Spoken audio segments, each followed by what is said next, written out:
네, 안녕하세요. 산타한 제이선입니다. 오늘은 극동계 등산 바지로 유명한 룬닥스에서 나온 크링2 팬츠를 한번 리뷰해 보도록 하겠습니다. 저는 이 제품을 2023년 가을에 구매하고 리뷰를 위해서 정말 올겨울 정말 주구장창 입었던 것 같습니다. 거의 모든 겨울 산행을 이 바지와 함께 했고요. 겨울이 이미 중반을 넘어가고 있기 때문에 조금 늦은 감이 있지만은 그래도 충분히 사용을 하고 솔직한 후기를 남겨놓는 게 좋을 것 같아서 네, 좀 늦게 올리게 되었습니다. 뭐 언제나처럼 제가 제 돈 내고 산 제품이고 광고 제품은 항상 명확하게 표시를 하고 있으니까 참고하시면 좋을 것 같습니다. 일단 결론부터 말씀드리면요. 굉장히 만족스러운 극동계용 겨울 바지입니다. 정말 잘 만든 바지이고요. 하지만 가성비가 그렇게 뛰어나다고 생각되진 않아요. 제가 왜 그렇게 생각하는지는 뒤에 차차 말씀드리도록 하겠습니다. 겨울용 등산 바지의 제1 덕목이라고 하면은 보온력과 그리고 방풍일 것 같습니다. 그래서 보온력을 먼저 좀 설명을 해드려야 될 것 같은데 개인마다 좀 추위를 느끼는 정도가 달라서 좀 개인차가 있을 수 있다는 거 감안해서 들으시면 좋을 것 같고요. 저는 하체에 추위를 많이 느끼는 편은 아니고 또한 하체에 땀이 그렇게 많은 편도 아닙니다. 평균 정도라고 생각하시면 될 것 같고요. 일단 제가 다녀온 이 바지를 입고 정말 다녀온 산행 중 좀 추웠던 산행 몇 개만 좀 상황을 말씀을 드리면요.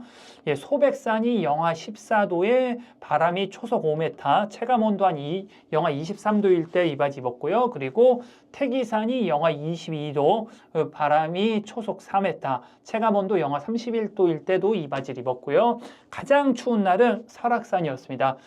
영하 23도에 바람이 초속 5m, 그리고 체감 온도가 무려 영하 33도. 제가 가본 산행 중 가장 추웠던 날이 바로 이 설악산 산행이었습니다. 온도를 들으시면 아시겠지만은 우리나라에서 겪을 수 있는 최악의 상황을 겪어봤다고 말해도 될 것 같고요. 이런 상황에서 이 룬닥스 크림 바지 안에 여름용 레깅스 하나 입고 아무런 무리 없이 다녀왔습니다. 그만큼 보온력은 굉장히 뛰어났고요. 몸을 움직이고 있는 상황에서는 이 바지를 입고 한 번도 춥다는 느낌 못 받았습니다. 그만큼 보온력이 굉장히 뛰어납니다. 제가 예전에 사용하던 이 WB400 이것도 극동계 바지인데 굉장히 좋거든요. 이 바지에 비하면 두께도 그렇게 두껍지 않고 그렇게 막 보온력이 그렇게 뛰어날까라는 생각이 좀 들긴 하는데 의외로 입어보면 굉장히 보온력이 뛰어났습니다. 참고로 근데 항상 따뜻한 건 아니고요. 차에서 딱 내렸을 때, 그러니까 몸을 움직이고 있지 않을 때는 영하 10도 아래라면은 그럴 때는 좀 차가운 느낌이 듭니다. 하지만은 등산은 몸을 계속 움직이기 때문에 몸을 움직이는 상황에서는 충분한 보온력을 보여준다고 생각을 하고요. 그렇게 추운 상황까지 입을 수 있는 건 알겠는데 그러면 더울 때는 어떤가? 더울 때는 땀이 차는가? 그러니까 즉 투습력 혹은 따뜻한 상황에서는 얼마 정도 입을 만한가라고 한번 좀 테스트 해봤습니다. 일부러 테스트하려고 그렇게 춥지 않은 날에도 좀 많이 입어봤고요. 다시 한번 말씀드리지만 저는 하체에 그렇게 땀이 많은 편은 아닙니다. 0도 정도 입으면 땀이 차는 느낌이 살짝 듭니다. 많이 들진 않아요. 한 4시간 산행하면 땀 찬다는 느낌이 한 10분, 15분 정도? 요 정도 살짝 듭니다. 안에 레깅스 없이 입어도 땀이 찬다는 느낌이 좀 들고요. 0도에 입기에는 조금 더운 옷이 아닌가 싶습니다. 룬닥스에서 표현하기에는 소프트쉘 바지라고 하거든요. 소프트쉘은 뭐 투습이 보통은 하드쉘보다 뛰어나다고 하죠. 근데 그렇게 투습력이 뛰어나 보이진 않고요. 제가 예전에 사용하던 이 WB400보다는 조금 투습력은 조금 떨어지지 않나라는 주관적인 의견이 좀 있습니다. 영하 5도 이상에서는 전혀 안 입을 것 같고 한 영하 10도 이하로 내려가야지 입지 않을까 싶습니다. 영하 10도 이상이라면은 제가 또 좋아하는 바지 마케가 좀 더 쾌적하게 산행을 할 수 있는 것 같습니다. 다음에 이제 사이즈랑 좀 디자인을 좀 보여드리면요. 일단 저는 키가 179cm에 몸무게가 75kg 그리고 허리는 약 32인치 배가 조금 나온 체형이고요. 현재 제가 입고 있는 사이즈는 스몰 레귤러 사이즈입니다. 마케랑 비교해서 말씀드리면은 마케는 48 레귤러를 입고 있으니까 참고하시면 좋을 것 같습니다. 그리고 한국인 체형에 맞춰서 기장이 짧은 숏 버전도 있으니까 참고하시면 좋을 것 같고요. 이 제품의 또 하나의 큰 장점이 핏이 예쁜 것 같습니다. 네. 마케도 개인적으로 핏을 굉장히 마음에 들어 하는데 이 룬닥스 크림도 핏이 굉장히 마음에 듭니다. 이 제품의 가장 큰 장점이 아닐까 생각하고요. 이 부분 소감을 말씀을 드리면은 마케랑 비슷하게 미디가 좀 짧고요. 그리고 허벅지가 조금 타이트합니다. 저는 허벅지가 그렇게 두꺼운 편이 아닌데 타이트하다는 느낌을 받는 거 보면은 허벅지 두꺼우신 분들은 조금 체형에 안 맞을 수 있다라는 걸 고려하시면 좋을 것 같습니다. 개인적으로 굉장히 마음에 드는 디자인이에요. 하지만 디자인은 개인 취향의 영역이기 때문에 취향에 따라서 선택을 하시면 될 것 같고요.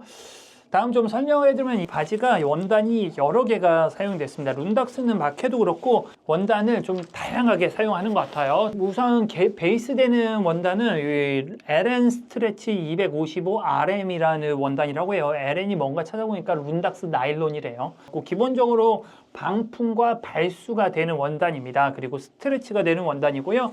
그 안에 기모가 들어있어서 좀 따뜻합니다. 이 원단이 기본으로 사용이 됐는데 이 원단의 특징은 말씀드렸지만은 일단은 스트레치가 됩니다. 네, 사방 스트레치가 되고요. 그래서 움직임이 굉장히 좀 편안합니다. 스트레치가 그렇게 잘 되는 건 아닌데 그래도 등산할 때 불편하다는 느낌은 한 번도 못 받을 정도였어요.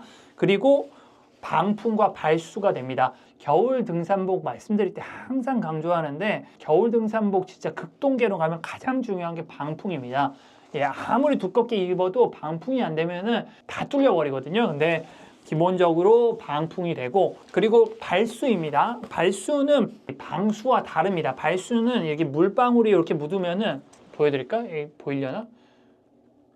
이렇게 물방울이 묻으면은 이렇게 또로록 떨어지는 기능을 발수라고 해요. 보시다시피 물이 스며들기 전에 또로록 흘려보내는 기능을 발수라고 하거든요. 방수와는 다릅니다. 이렇게 또로록 흘러내려서 물에 젖지 않게끔 하지만 비가 계속 온다거나 이렇게 물이 너무 많은 양이 들어온다 그러면 결국 젖거든요. 방수는 안 되지만 발수는 되는 원단이라 생각하시면 될 것 같고요. 이 원단이 여기 무릎까지 차지하고 있습니다.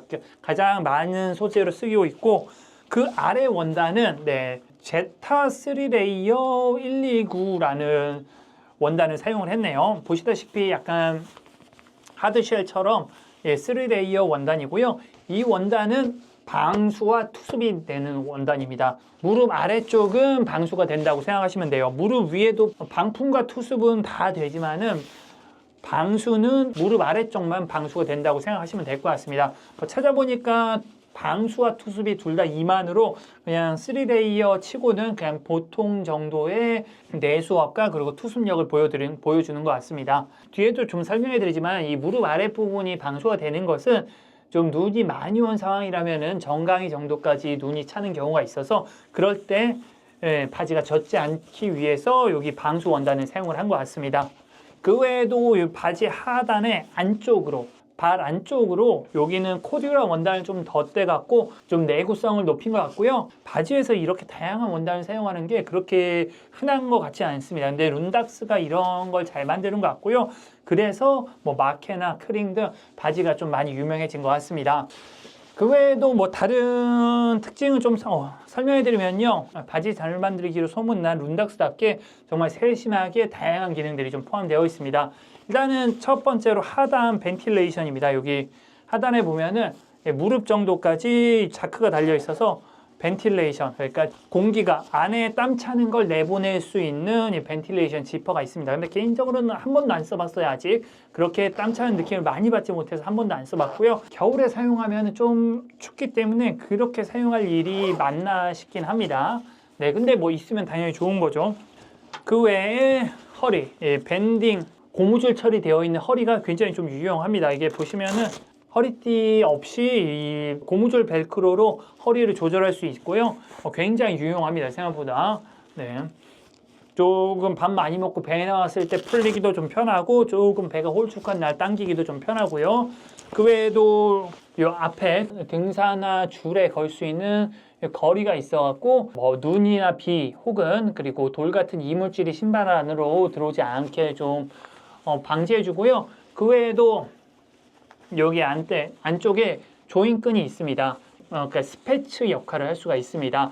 아까 말씀드렸다시피 이 하단은 방수가 되거든요. 그렇기 때문에 앞에 고리를 걸고 그리고 신발 둘레에 딱 맞춰서 딱 조인끈을 하면은 스패츠 역할을 어느 정도 할 수 있게끔 설계가 되어 있습니다. 제가 운용을 할 때 설악산에서는 사실 눈이 너무 많아갖고 스패치를 했는데 오대산에서 눈이 꽤 있었는데 그때 스패치를 하지 않고 다녔는데 젖거나 신발에 눈이 들어오지 않게 잘 운용이 됐습니다.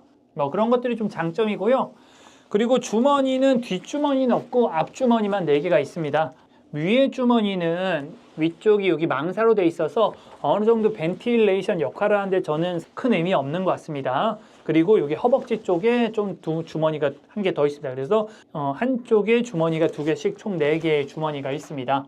네, 이 정도면은 룬닥 크링2의 특징은 다 설명을 해드린 것 같고요. 가격을 말씀드리자면은 현재 기준으로 2024년 1월 기준으로 공식 수입사 가격이 32만 8천 원입니다. 거의 모든 곳에서 똑같은 가격을 팝니다. 제가 찾아보니까 딱 한 군데에서만 30만 9천 원에 팔고 있는 것 같아요. 솔직히 가격이 그렇게 만만하지 않습니다. 바지 하나에 32만 원, 좀 만만치 않은 가격인 것 같고요. 참고로 제가 쓰던 WB400이라는 원단으로 만든 바지인데 이거는 세일가로 잘 구했어요. 정말 특가를 잘 노려서 10만 원 정도에 구매했습니다. 9만 원인가 10만 원 주고 샀어요. 사실 두 개의 성능 차이는 거의 없습니다. 네. 성능 차이는 투습력은 이게 좀 더 좋고 근데 무게가 이게 좀 더 가벼워서 취향의 차이지 성능 차이는 저는 없다고 생각하는데 이거는 10만 원, 이거는 30만 원. 근데 사실 이거는 세일가를 워낙 잘 구해서 그런 거긴 한데 그렇다고 해도 조금 너무 비싸지 않나라는 생각이 좀 들어요. 왜냐하면은 사실 저야 그렇게 설악산처럼 정말 추울 때도 많이 나가지만은 생각해 보면은 체감온도 영하 25도 이럴 때 등산하시는 분들이 사실 그렇게 많지 않습니다. 잘 생각해 보면 1년에 한두 번? 한 3번 넘기가 좀 힘들어요. 저도 이 바지가 꼭 필요한 상황이 1년에 한 2-3번 정도밖에 안 될 겁니다. 근데 이렇게 큰 돈을 투자하기 30만 원이라는 작지 않은 돈을 투자하기가 쉽지 않은 것 같고요. 저야 뭐 유튜브를 운영을 하고 그리고 리뷰를 만들기 위해서 좀 구매한 것도 있지만은 유튜브를 안 한다라고 하면 과연 샀을까라는 좀 의구심이 좀 들긴 합니다. 개인적으로는 디자인을 중시하시는 분들이나 혹은 뭐 가격이 그렇게 부담 안 되시는 분들에게는 추천을 드릴 것 같고요. 그렇지 않다라면 좀 더 가성비 좋은 제품들을 찾아보시는 건 어떨까 생각합니다. 몇 번 말씀드렸지만은 겨울 진짜 극동계 의류는 가장 중요한 게 방풍이라고 몇 번 말씀드렸잖아요. 방풍되는 원단으로 된 바지를 구하면은 좀 비슷한 수준의 성능을 기대할 수 있을 것 같습니다. 대표적인 게 제가 예전에 사용하던 WB400으로 만든 옷인데 WB400은 현재는 모델이 아예 안 나오는 것 같습니다. 시중에서 제품을 아예 못 구하는 것 같은데 굳이 WB400이 아니라고 하더라도 뭐 예를 들자면 고어텍스 인피니움, 예전에 고어텍스 윈드스토퍼였죠. 고어텍스 인피니움이라든지 혹은 폴라텍 파워실드 이런 제품들이 또 바지 소재로 좀 유명하거든요. 이런 소재로 만들어진 바지를 구하시면 좀 더 가성비 좋게 좀 비슷한 성능을 기대하지 않을까 좀 예상합니다. 뭐 여기까지가 오늘 제가 준비한 내용인데요. 뭐 언제나 그렇듯 제 주관이 굉장히 많이 반영된 리뷰입니다. 저랑 다르게 생각하시는 분들 분명히 있을 거라 생각을 하고요. 혹시 써보신 분 있으시면은 댓글로 좀 소감을 남겨주시면은 저뿐만 아니라 다른 분들에게도 좀 도움이 될 것 같습니다. 네, 오늘도 긴 영상 시청해주신 분들 모두 감사하고요. 전 다음에 또 좋은 영상으로 찾아뵙도록 하겠습니다. 전 산타는 제이슨이었습니다. 감사합니다.